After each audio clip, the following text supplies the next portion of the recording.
আমরা চাই এই দর্শনের দায় নিয়ে স্বরাষ্ট্র উপদেষ্টাকে পদত্যাগ করতে হবে।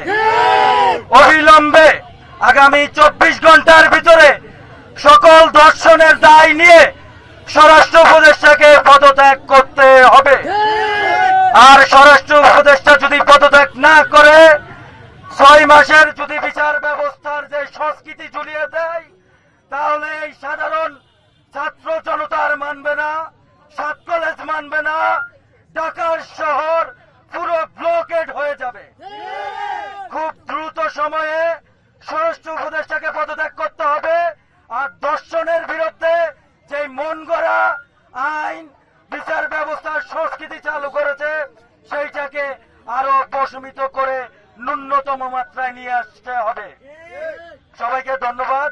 আমাদের সামনে বক্তব্য রাখবেন সাত কলেজের আন্দোলনের অন্যতম একজন আফজাল ভাই।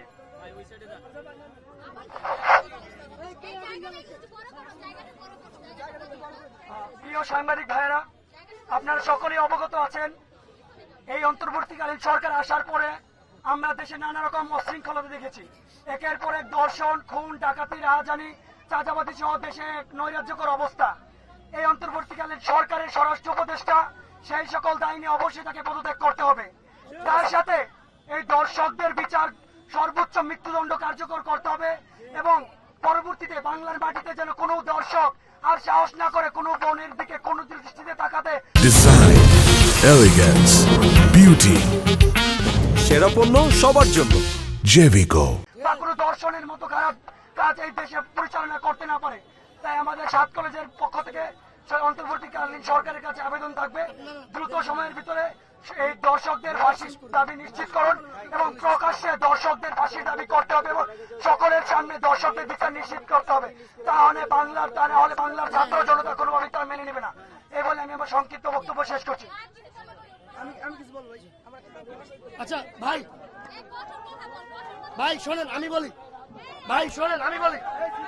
সরকার যদি দর্শকের বিচার করতে না পারে, জনগণ জানে বিচার কিভাবে করতে হবে। জনগণ যদি দর্শকের বিচার নিজের হাতে নিয়ে নেয়, এই বাংলার বুকে দর্শক থাকবে না। আমাদের সরকার, আমাদের জানমাল, আমাদের নিরাপত্তা যদি বিঘ্নিত হয়, আমরা নিজেরা আইন হাতে তুলে নিতে বাধ্য হব।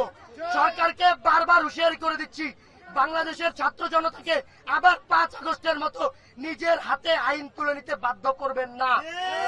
দর্শকদেরকে অনতিবিলম্বে বিচার কার্যে ফাঁসির কাস্টে ঝুলাতে হবে। সংবিধান থেকে শুরু করে প্রত্যেকটি জায়গায় দর্শকের বিচার, ফাঁসি ছাড়া আর কিছু চাই না। দর্শকের একমাত্র বিচার শুধু ফাঁসি হবে।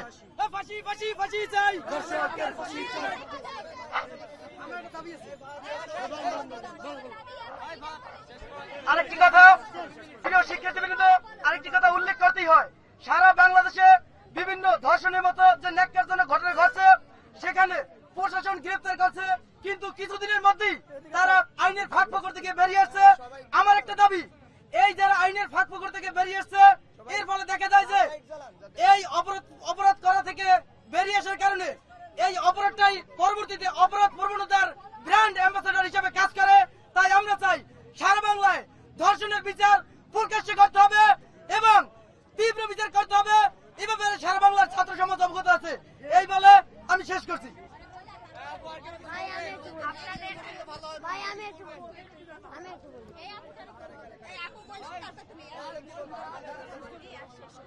আমি একটা কথা বলতে চাই, একজন নারী হিসেবে আজকে আমরা মাঠে নেমে এসেছি, এটা প্রশাসনের অসচেতনতাই না, এটা প্রশাসনের বা সরকারের ব্যর্থতা।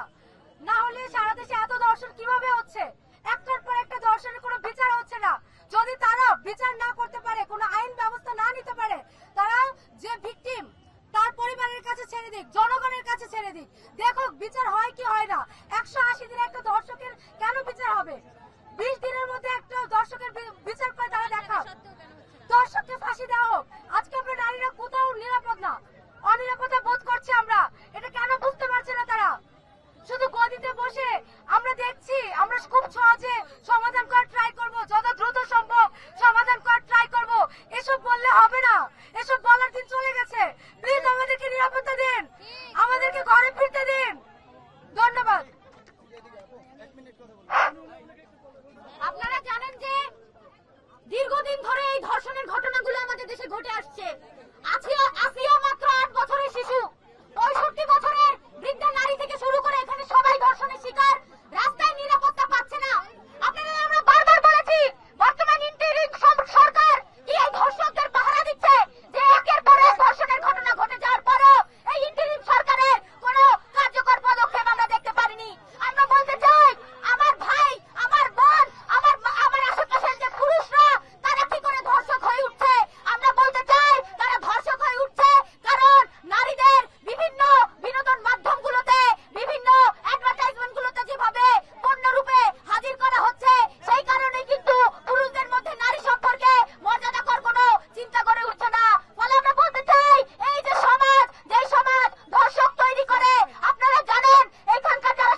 হয়েছেন তাদের সবাইকে আমাদের মিছিল পরবর্তী যে সমাবেশ সেখানে শুভেচ্ছা জানাচ্ছি।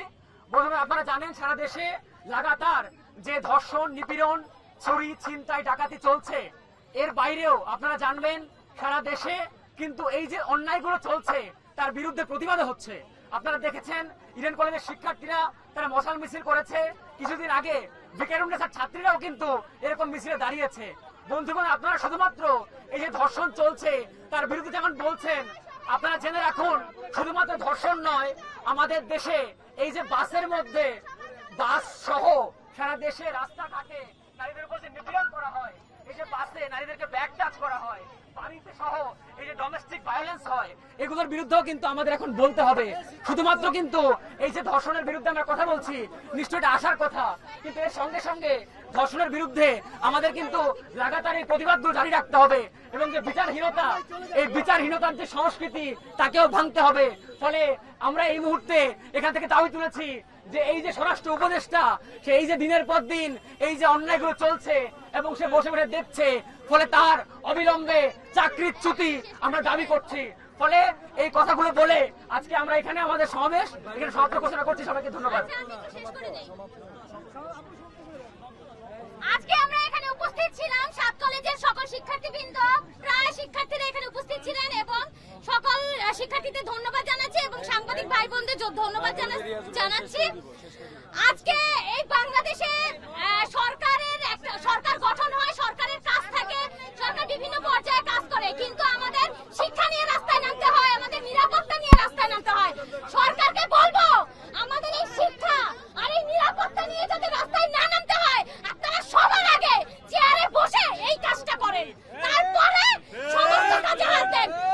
মেয়েদের, ছেলেদের, আমাদের মানুষের নিরাপত্তা নিয়ে যাতে রাস্তায় না নামতে হয়, এই জিনিসটা সবার আগে নিশ্চিত করেন এবং মানুষের শিক্ষাটা আগে নিশ্চিত করেন, কারণ শিক্ষার মাধ্যমেই একটা দেশ পরিচালিত হয়, একটা দেশ সুশিক্ষিত হয়, একটা দেশ উন্নতি হয়।